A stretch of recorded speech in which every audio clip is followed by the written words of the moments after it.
Selamat datang di channel Lina Retno.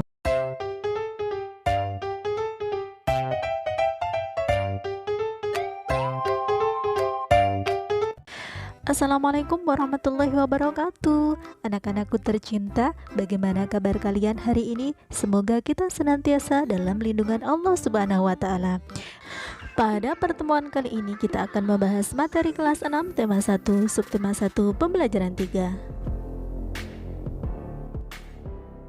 Padi, umbi-umbian, sayuran, dan buah-buahan yang kamu makan membuat tubuhmu sehat. Selain itu, kamu akan memiliki cukup energi untuk melakukan aktivitas. Akan tetapi, makanan yang kamu makan saja tidak cukup. Kamu perlu berolahraga untuk membuat badanmu sehat dan kuat. Tumbuhan selain berkembang biak dengan cara generatif juga berkembang biak dengan cara vegetatif. Bagaimana perkembangbiakan vegetatif pada tumbuhan? Ayo kita cari tahu.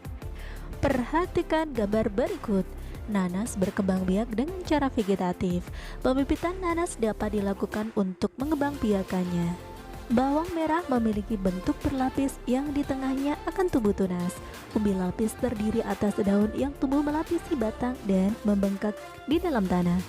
Pohon pisang berkembang biak dengan cara membentuk anak pisangnya pohon yang disebut dengan tunas.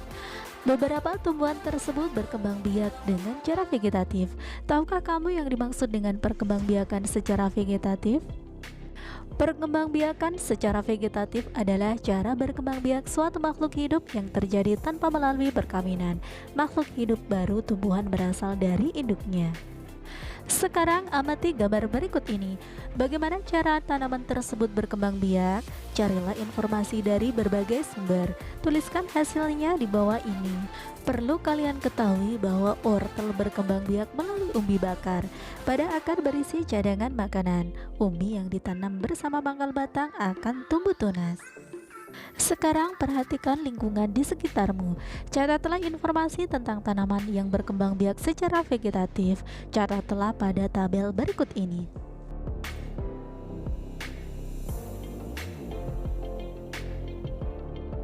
Contohnya sebagai berikut.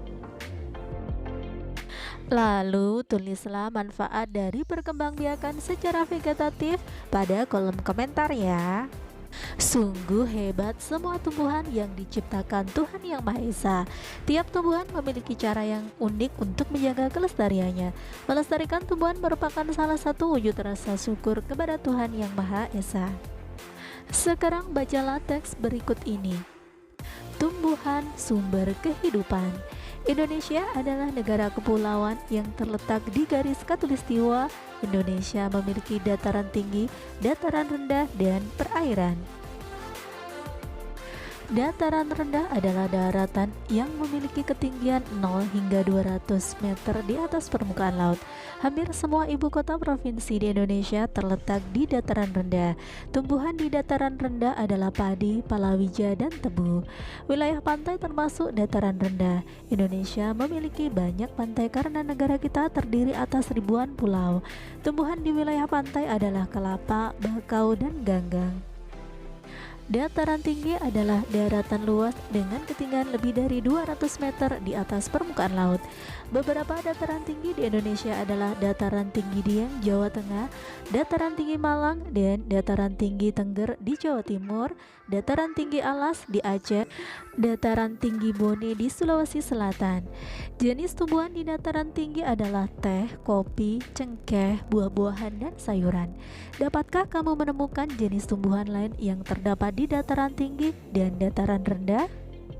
Nah anak-anak, setelah membaca teks bacaan tersebut, isilah diagram berikut ini berdasarkan informasi dan ide pokok dalam bacaan. Masih ingatkah kalian apa itu ide pokok? Ya, ide pokok itu sama saja dengan gagasan utama. Ide pokok adalah ide yang disampaikan oleh penulis menjadi suatu pokok pembahasan dalam sebuah paragraf. Karena ide pokok adalah sebuah pembahasan, maka ide pokok biasanya akan didukung dengan gagasan penjelas. Sekarang kita amati paragraf pertama ini. Pada paragraf pertama ini, ide pokoknya adalah Indonesia adalah negara kepulauan.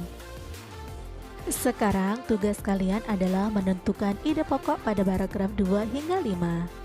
Setelah kalian berhasil menentukan ide pokok pada kesemua paragraf, kembangkan informasi dan ide pokok tersebut menjadi sebuah tulisan.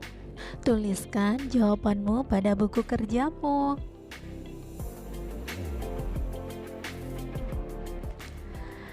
Indonesia memiliki berbagai jenis tumbuhan. Tumbuhan tersebut memberikan bahan makanan yang berlimpah dan manfaat lainnya.